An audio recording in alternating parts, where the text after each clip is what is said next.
A esta hora te conectas a una sola radio. Este es el sistema de emisoras Onda Digital en Colombia.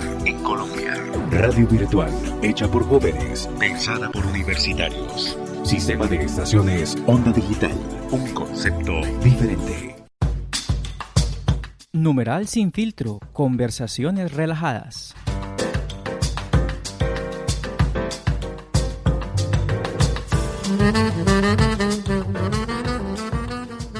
Hola, bienvenidos a este tercer episodio de la segunda temporada de Numeral sin filtro, conversaciones relajadas, una serie podcast del semillero de radio de Onda Digital U, emisora virtual de la Universidad Cooperativa de Colombia en el campus Medellín.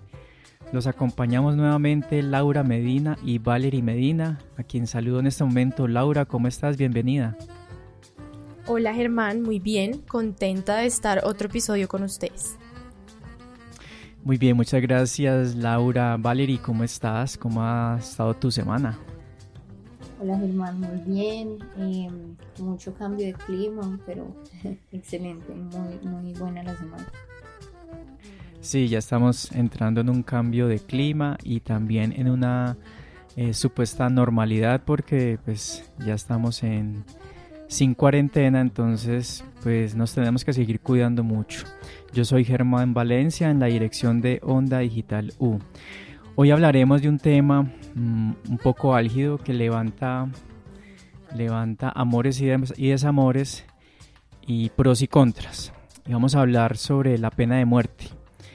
Un tema a nivel mundial que es muy debatido y pues hoy queremos presentarles 3 puntos de vista cada uno para que hablemos un poco de este tema y lleguemos a algunas conclusiones sin hacer ninguna afirmaciones al respecto, simplemente es mostrándoles este tema como tal. Comencemos. Numeral sin filtro, conversaciones relajadas.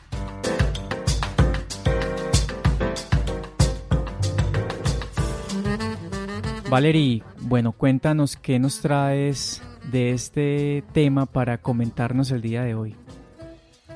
Bueno, yo les traigo la pena de muerte desde el ámbito político.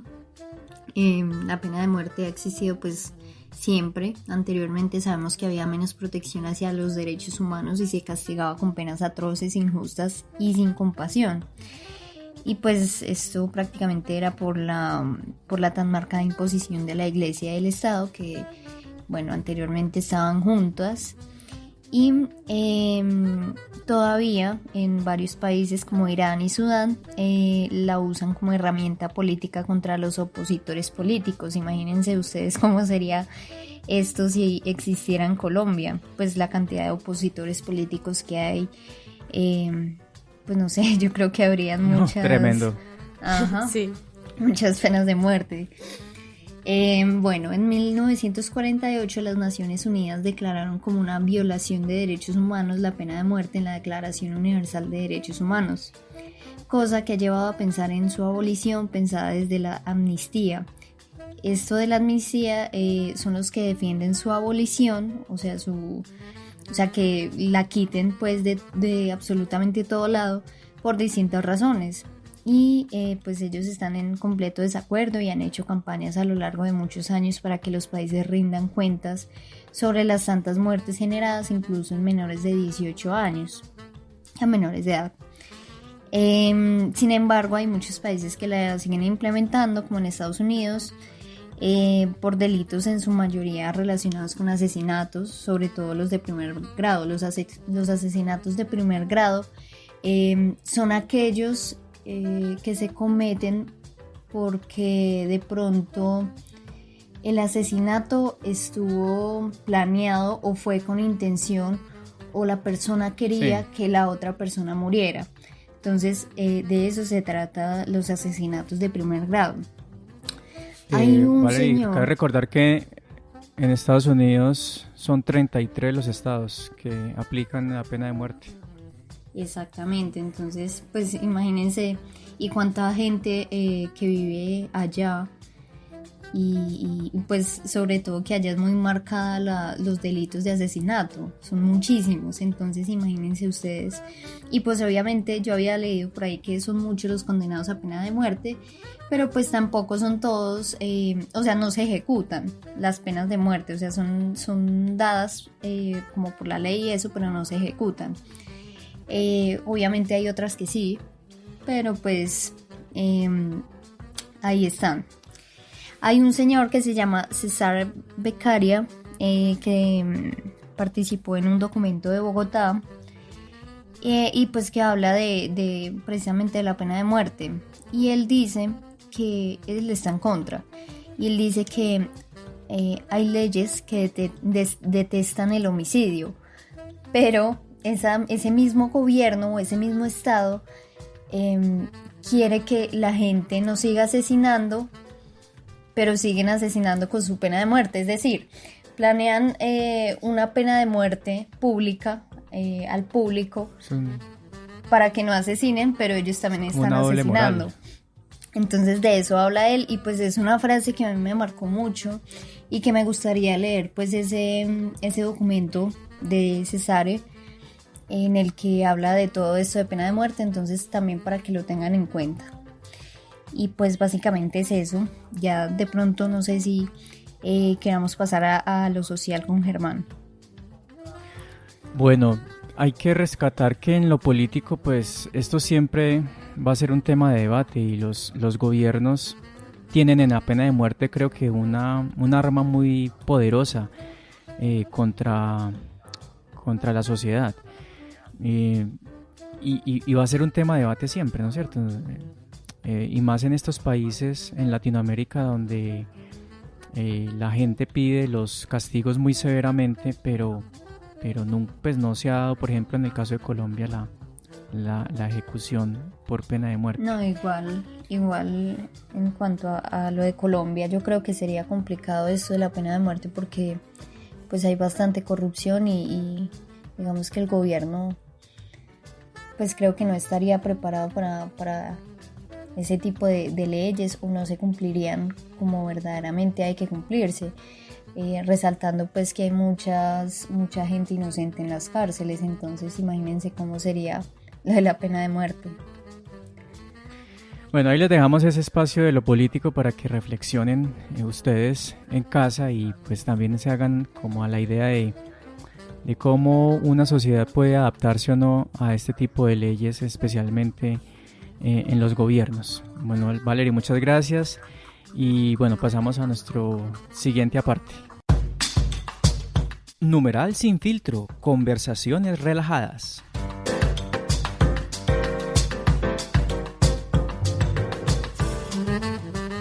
Bueno, y la pena de muerte tiene también un espacio y una arista social.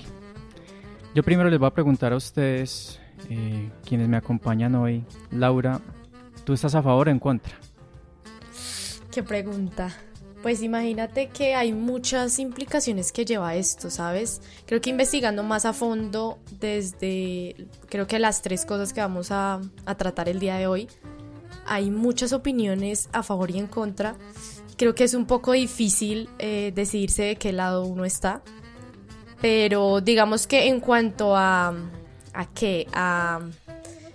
porque digamos, yo sé que existen algunos países que digamos, no sé, como China, que creo que es el que más tiene ejecuciones en cuanto a eso, lo hace, digamos, también para la traición o para los opositores, como decía Valeria antes. Entonces igual siento que no creo que sea tan necesario una pena de muerte, pero creo que en mi caso opinaría que la pena de muerte en Colombia sería aprobada para los violadores. Me encantaría, creo que sería, no sé, creo que sería muy justo. No sé si los asesinatos tocaría ver, así como hablaba Valerie, qué tipo, no sé, de asesinato era, en primer grado, segundo grado y todo lo que abarca esto, pero creo que sí estaría a favor con ciertas condiciones, claro está.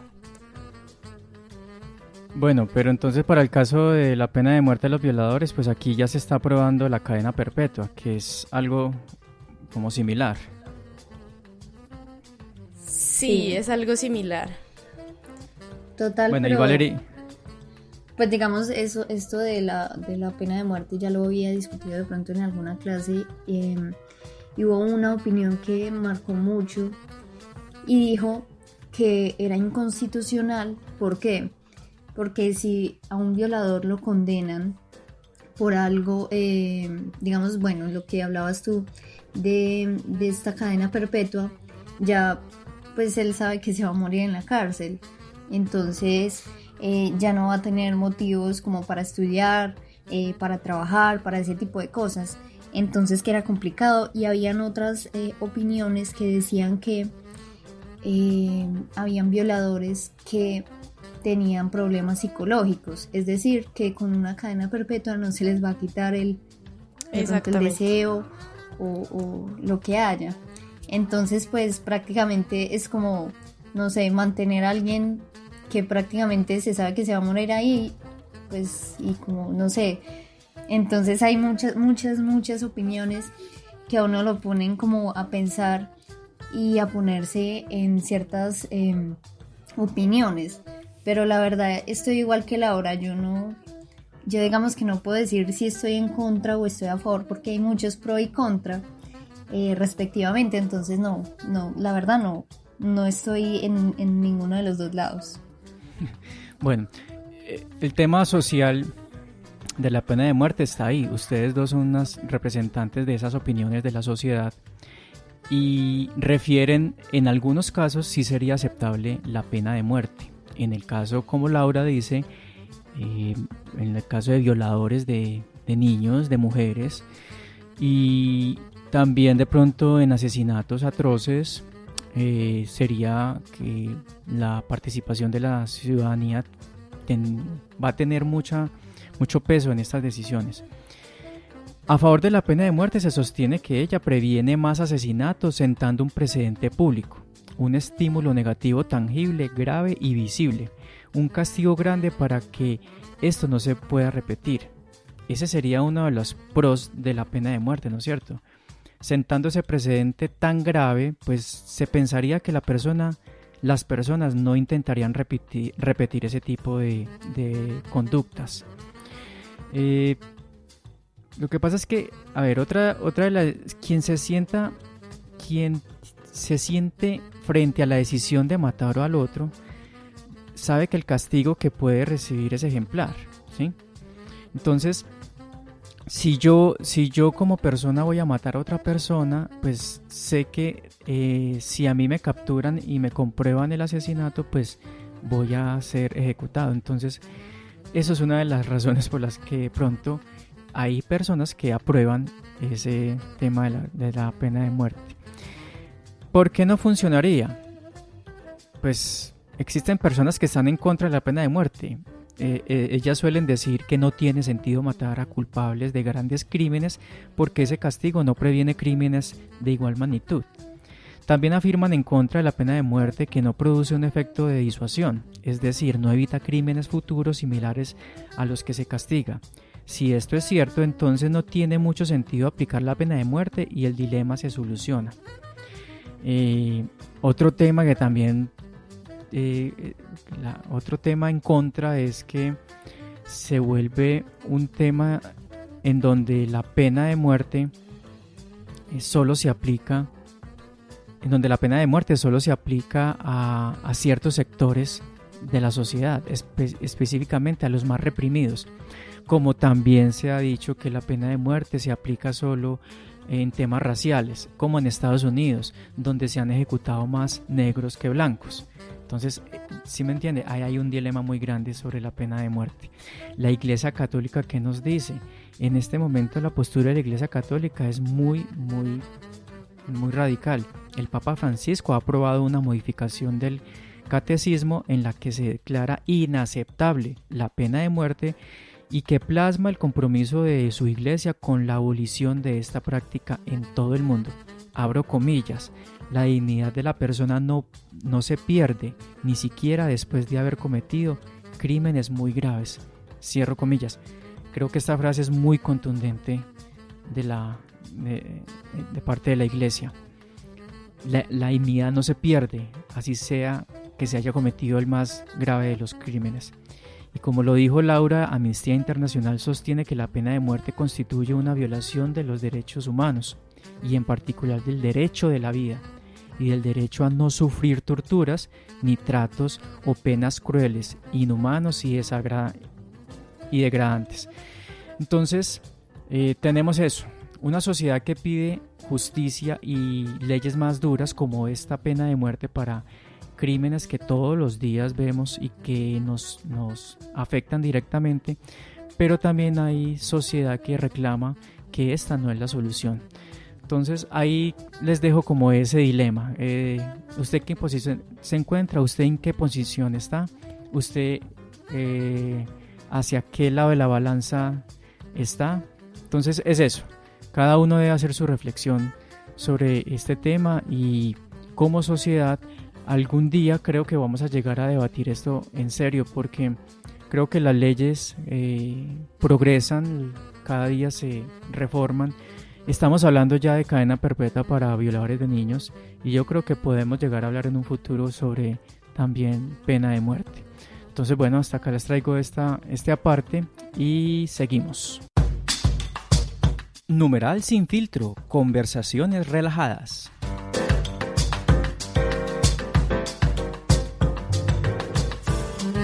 Bueno, Laura, ¿y tú qué nos traes para hablar de este interesante tema en este episodio? Bueno, la pena de muerte no solo implica aspectos sociales y jurídicos, como mencionaban ustedes anteriormente. Creo que igual una pequeña opinión sobre lo que hablaron ambos al principio es que tal vez, digamos, esta persona que comete estos atroces crímenes o que es un violador, creo que ya pierde como tal su derecho a la vida que está pues estipulado en los derechos humanos, pues porque si es capaz, eso era lo que yo leía, no sé, en algún lado, si es capaz como de, o sea, ya incumplió uno de los derechos, digamos, pues también un derecho muy, muy importante, pues o sea, está haciendo algo que nada que ver, entonces digamos que el derecho a la vida como que lo pierde desde el momento en que empieza a hacer esas cosas. Entonces sí, es un tema difícil.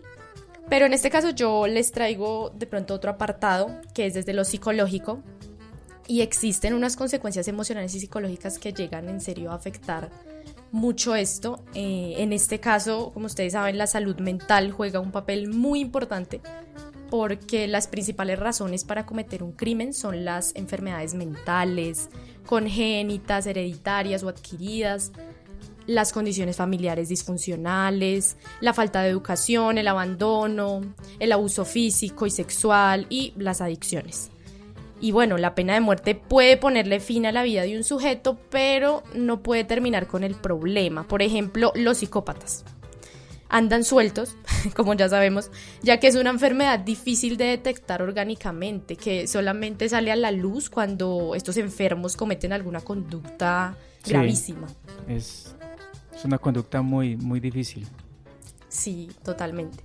Y las consecuencias emocionales que pueden llegar a generar esto muchas veces no solo es al sujeto implicado, que obviamente va a sufrir antes, durante, de que obviamente le dicten como la sentencia, sino que también a sus allegados y familiares.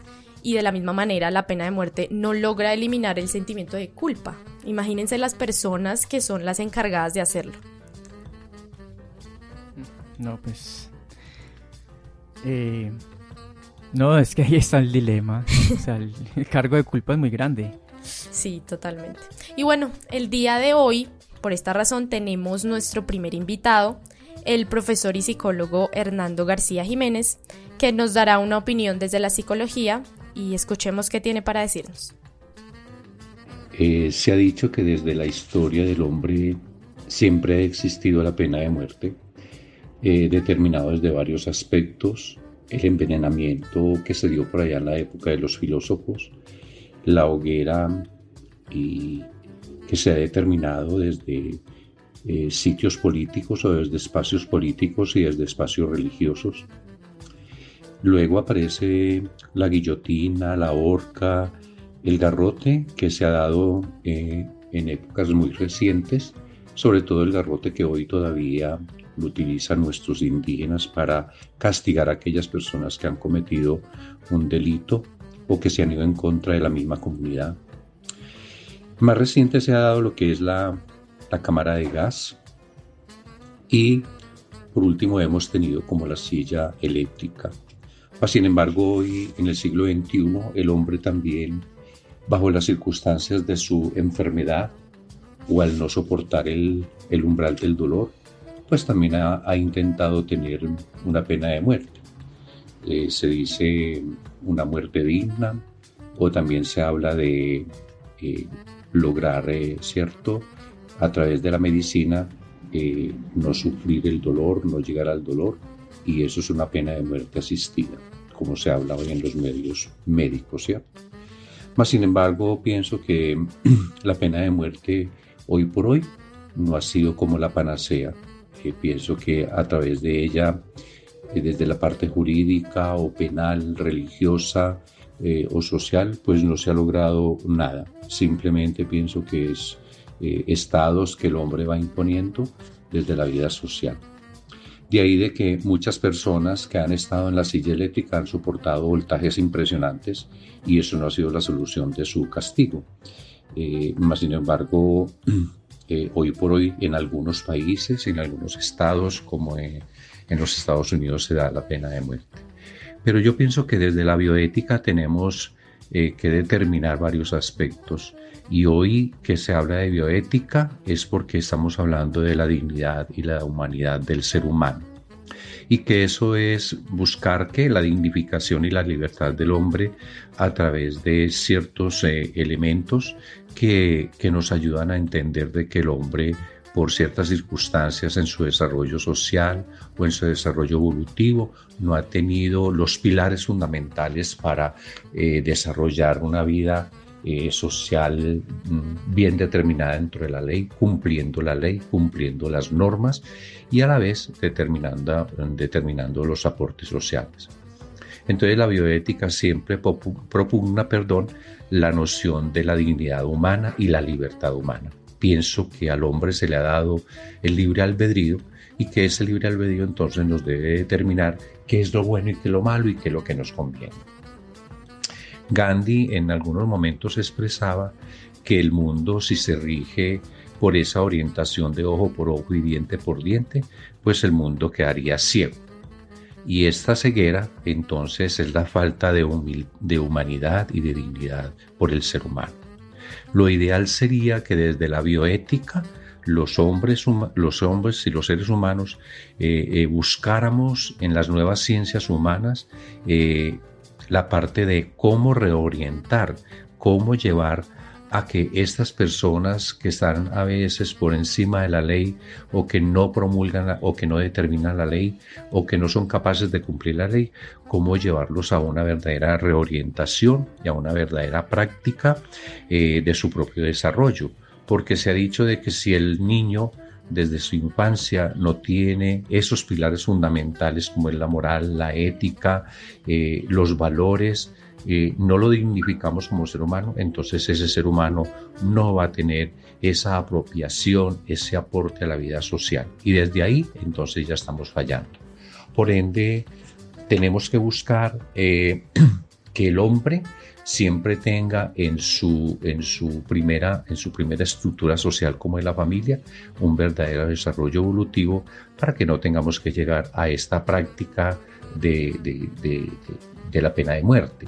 Además, la pena de muerte, pues ya lo hemos dicho, no ha determinado el que el hombre deje de ser un ignoto criminal o que tenga esta particularidad de hacer crímenes sucesivos. Al contrario, pienso que hoy por hoy muchas personas llegan a la pena de muerte y la buscan, como aquellas personas que pertenecen a la guerrilla o que pertenecen a los grupos o las personas que se inmolan porque están sometidas a una religión. Entonces, a partir de ahí pienso que el hombre no le teme a esa pena de la muerte. Al contrario, yo pienso que son ideologías que el hombre se va creando y que se va determinando por el orden religioso o por el orden social o una persona que de alguna otra manera en su crecimiento mental se deja manipular muy fácilmente. Algunos autores pues han dicho de que la pena de muerte no ha generado esos cambios en el ser humano.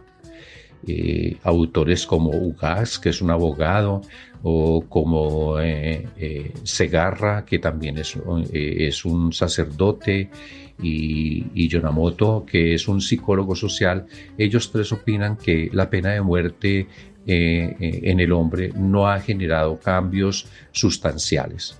Entonces, a partir de ahí pienso que la pena de muerte son determinaciones que toman ciertos países, pero que de alguna u otra manera, desde la particularidad social que hoy manejamos, no ha tenido grandes cambios en la vida del hombre.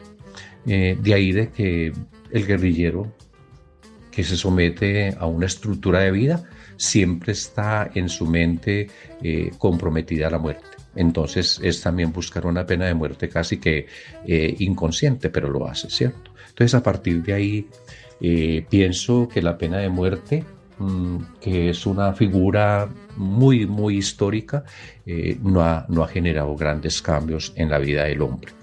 Entonces es importante entender que nosotros, los que estamos en la vida social y desde la parte educativa, los que estamos en la vida social desde la parte jurídica y los que estamos en la vida social desde la parte de la religión, siempre debemos de abocar o de determinar de que debemos orientar al ser humano a que desde los gobiernos se determine la función legislativa, judicial, y que ellos propendan por generar nuevos cambios en el orden penal, y que ese orden penal entonces ayuden a que estas personas que están en los reclusorios o que están en las cárceles tengan una reorientación, una reeducación y una vida más apropiada, más humana, más digna. Yo opino que las cárceles de nuestra sociedad debían de tener otra orientación.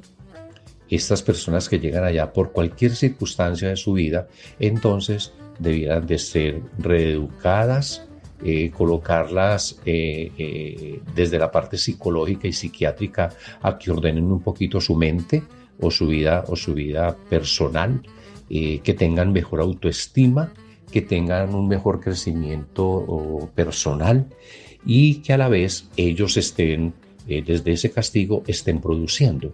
Y la vida laboral yo pienso que les daría la mejor oportunidad para esa reorientación personal.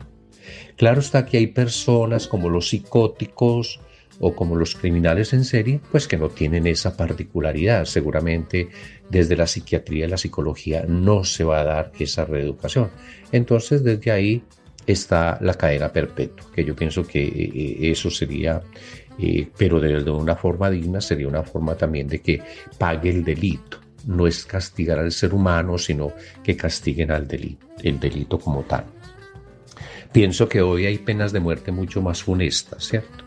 Entonces, por ejemplo, la desnutrición de nuestros niños, la poca educación para nuestros niños, los pocos medios económicos que existen hoy en algunos seres humanos, como es la miseria, la pobreza. Yo pienso que esa es la peor pena de muerte, porque es lenta, ¿cierto? No sé, los gobiernos de hoy no están legislando para ayudarle a la parte social, sino al contrario, que casi que por medio de esta pandemia pienso que nos ha dado la forma para pensar de que muchos gobiernos quieren acabar con la clase media y la pobreza, hacer la miseria. Entonces yo pienso que esas son las penas de muerte más funestas que existen hoy en la vida, ¿no? La desnutrición en los niños, la poca educación. Y por ende, pues la educación que hoy no se da para todo mundo, que no tiene una cobertura. Y desde ahí entonces, ¿qué hace el gobierno? Si desde el gobierno no se determina esa parte educativa, entonces al gobierno le conviene tener un pueblo más ignorante y con una verdadera manipulación, que eso es lo que le interesa a veces a los gobiernos. Entonces yo pienso que hoy las penas de muerte son más funestas en la vida del ser humano. Pienso entonces que desde la bioética tenemos que trabajar, tanto los psicólogos como los psiquiatras, como la parte de la medicina, buscar de que los derechos humanos sean promovidos para que este hombre que está determinando de pronto o está determinando ese delito en un reclusorio, en una cárcel, entonces tenga la posibilidad de que sea reeducado, reorientado, y que a la vez tengamos seres humanos para la vida social dentro de su contexto.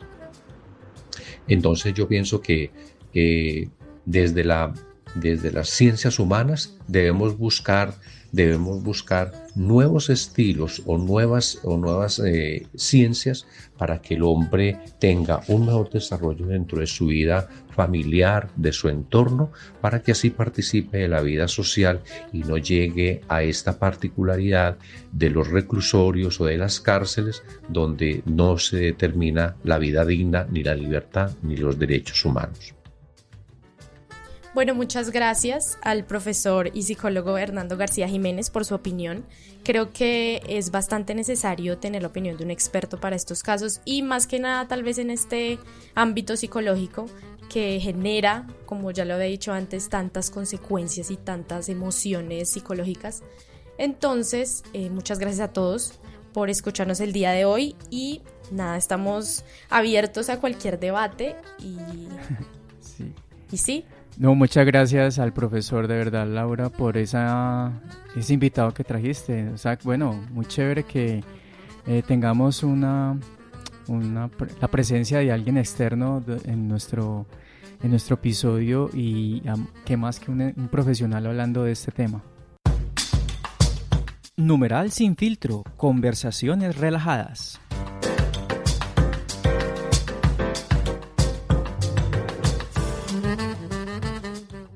Bueno, y llegó la hora de nuestra sección amena de preguntados. Bueno, hoy ¿quién va a empezar? Entonces yo, como siempre de caballero, le doy paso a las niñas de esta mesa virtual. Entonces, Laura o Valerie, ¿quién va a empezar? Empiezo yo. ¿Y a quién vas a preguntar? A ver, ¿a quién? A ti, Germán. Vamos a ver. A mí, no, pero siempre me cogen a mí de primero, no. Bueno, es una pregunta también más o menos de cultura general, o no tanto, más o menos de las artes o algo así. Entonces, pues, vamos a ver cómo te va. Bueno, la pregunta es... ¿Estás preparado? Sí, Bueno. muy concentrado, muy concentrado. ¿Cuál es el disco más vendido de la historia? No hay opciones. No hay opciones. El disco más vendido de la historia, No sé, Te voy a poner opciones. Bueno, dale. Voy a decir artistas, listo, y ya ahí pues es una pista. Okay. Está los Beatles, Michael Jackson o Lady Gaga. Le puse tres opciones, tres artistas. Bueno, antes de que me diera las pistas, yo ya había pensado en uno de esos tres y me voy por Michael Jackson, Thriller. Sí, muy bien. Oh, muy bien. Sí, muy bien, sí, ese es. Exactamente. El disco más vendido. Vea, muy chévere. Ya pues. Sí. No soy tan mal. El rey del pop. El rey del pop. Nunca va a morir. Bueno, Laura, dale, tu turno. A ver, bueno, mi pregunta es para Valerie. Uy. Valerie. Y también es de cultura general, así como de fechas. De fechas, en este caso. Bueno. Sí, de fechas y de otra cosita, porque yo como que combiné dos preguntas que tenía. Y quiero que me contestes, ¿en qué guerra participó Juana de Arco? ¿Y cómo murió nuestra querida Juana de Arco? Juana de Arco, no hay opciones. No hay opciones. Uy, no, me pusiste a pensar mucho. Demasiado. Bueno, yo sé que ella es francesa o algo así, ¿no? Sí. Sí, Ay, Dios mío. No sé, yo digo que en una guerra de Francia, en una guerra de pronto, en una guerra, no sé, interna o contra otro país. Sí, fue una guerra muy O importante. con... Sí. Sí. póngale otro nombre a esa guerra.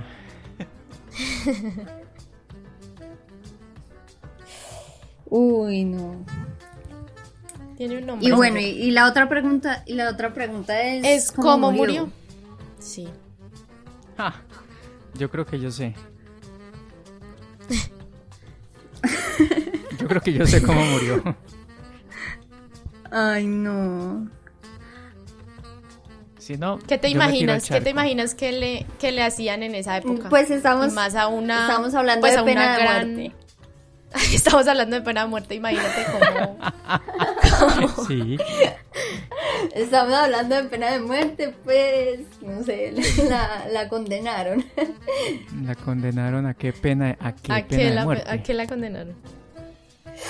Uy, no. Pero está difícil, ¿no, Laura? ¿Cómo así?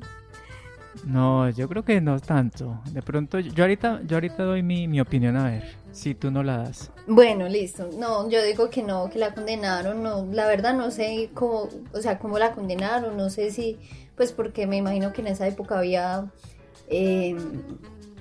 ¿cómo era esto? Bueno, no sé, hay varias penas de muerte.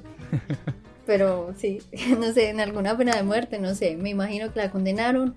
Yo digo que, pues no sé, en una guerra, yo sé que era francesa y era pues del ejército francés, pero no sé pues de contra quién o qué, de pronto interna, no sé, pero no, la verdad no sé. Fue una guerra Yo- muy importante. No sé si. A ver, yo voy a dar mi opinión y de pronto, no sé. Bueno, Juana de Arco participó, no sé, puedo decir que es la Revolución Francesa y su muerte fue decapitada. no. Ninguna de las dos. Uy, Ah, pero sí la condenaron. Sí. Pues Ah. esta guerra sí está como más o menos. No, esta guerra es mucho más. Sí, esta guerra es mucho más. ¿Cómo explicarlo? Como mucho más antes que la Revolución Francesa. Y fue la guerra de los 100 años, la famosa guerra de los 100 años, que estaban Sí, enfrentados claro. Inglaterra y Francia. Y ganó Francia. Sí, señor. Porque pues ustedes saben que en esa época la monarquía era una cosa tenaz, entonces estaban peleando por eso. Y Juana de Arco también participó de esa guerra. Y murió en la hoguera. La Uy. quemaron. en la hoguera, la quemaron. Sí. Oye, Bueno. pero eso de las hogueras era como para las brujas, ¿no? O algo así. Pues yo había escuchado que a las brujas, porque antes pensaban que, o bueno, no sé si existen, pero antes pensaban que habían brujas, pues la iglesia pensaba eso, y las llevaban era a quemarlas, pero pues no sé si, Sí, fue- era si una pensaron forma, que, era una que- forma que fue también por de- eso, o qué. Efectivamente, o sea, a Era una forma de exterminio. Sí, a Juana de Arco la quemaron, pues porque ella tenía esas motivaciones políticas, entonces claro, cualquier mujer en esa época que tuviera de pronto conciencia de algo diferente a lo que, no sé, a lo que se experimentaba en esa época, pues la trataban de bruja, entonces claro que sí, fue un castigo ejemplar de que de pronto estaba haciendo alguna brujería, claro, ella que era tan participativa y en esa época era una mujer con una mente brillante, entonces por eso fue que la quemaron. Guau, tremendo. Qué pena de muerte más atroz. Sí, Ay, atroz. sí, qué pesar. Bueno, ahora voy yo. ¿Quién me falta? Laura, ¿no es cierto? Ay, no. Sí. Entonces voy yo con mi pregunta para Laura y es la siguiente. Fácil, fácil. Opción múltiple. Ay, bueno. Pregunta. ¿Cuál es el mineral más duro del planeta? El Tenemos mineral. A. ¿Cuál es el mineral más duro del planeta? A. El adamantido. B. El cuarzo. C. El diamante. y de el mármol? Eso está bueno. Por Dios. No sé, por Dios. A ver. Está el adamantío, el cuarzo, el diamante y el mármol. ¿Cuál es el mineral más duro del planeta? Yo creo que el diamante. Pues déjame decirte que eso es correcto. ¡Ay! Y uno, Es que y uno estaba pensaría pensando. lo contrario, ¿no? Pues uno pensaría que el diamante es súper frágil o algo así, ¿no? Efectivamente, Sí. el diamante es el mineral más Más duro duro. del planeta. También pensaría uno que es el cuarzo, pero no. El cuarzo, Es sí, el diamante. pero no sé. Por eso su valor comercial dentro de las joyas, el diamante. Sí, claro. Bueno, así es. Ok, entonces hemos llegado al final de esta sección amena de preguntados.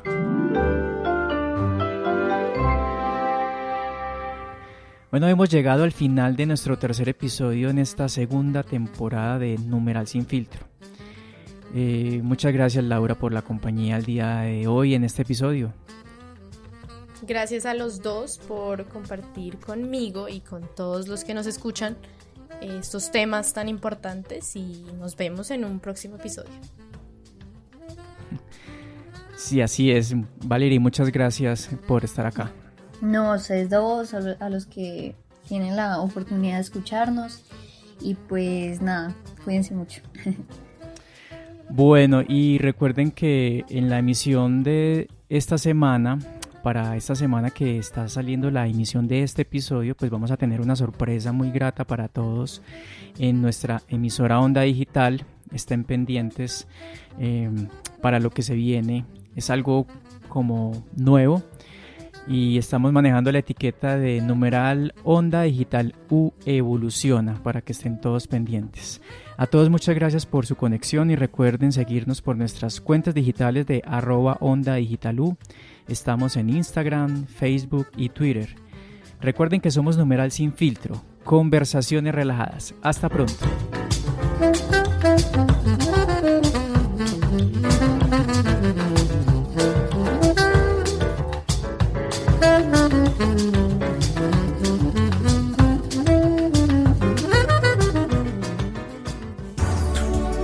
A esta hora te conectas a una sola radio.